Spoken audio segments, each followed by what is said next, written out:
सुबह Saudi Arabia के Riyadh और कुवैत शहर में मौजूद अमेरिकन एम्बेसीज पर ईरानियन ड्रोन से हमला किए गए हैं।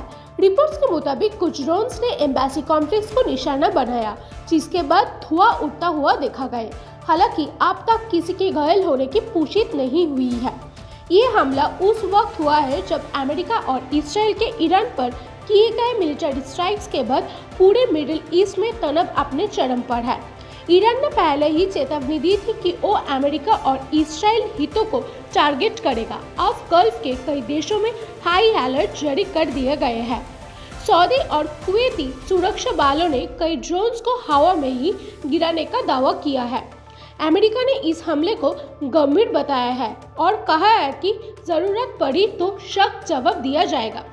इस घटना के बाद ग्लोबल ऑयल मार्केट में भी हलचल देखने को मिल रहा है और दुनिया भर के नेता शांति की अपील कर रहे हैं।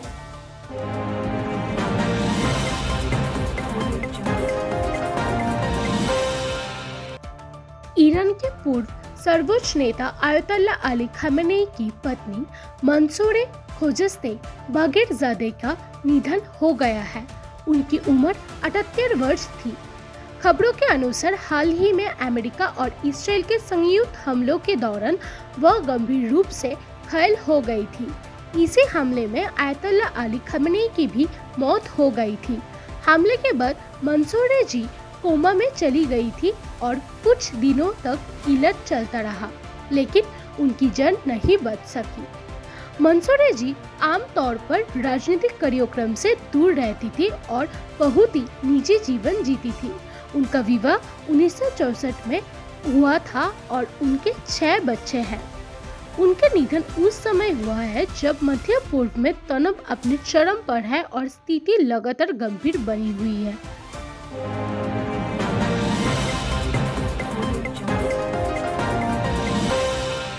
मध्य पूर्व में जंग के दौर लगातार बढ़ता जा रहा है। अमेरिका के राष्ट्रपति डोनाल्ड ट्रंप ने CNN के टेलीविजन इंटरव्यू में चेतावनी दी है कि सबसे तेज और निर्णायक हमला अभी बाकी है।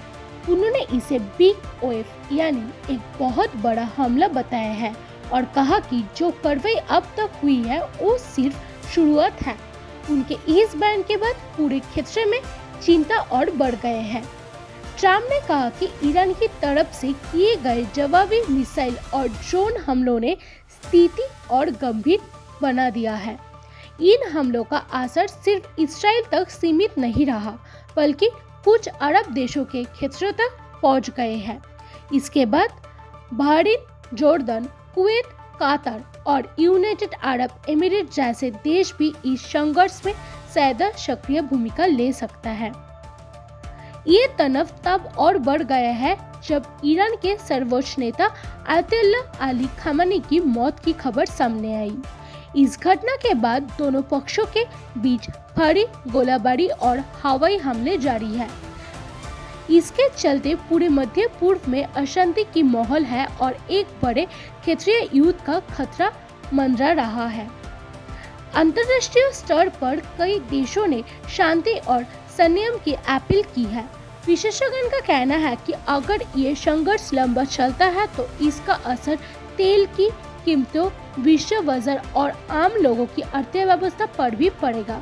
अमेरिका के अंदर भी लोगों की लड़ाई बनती बिगड़ती दिख रहे हैं।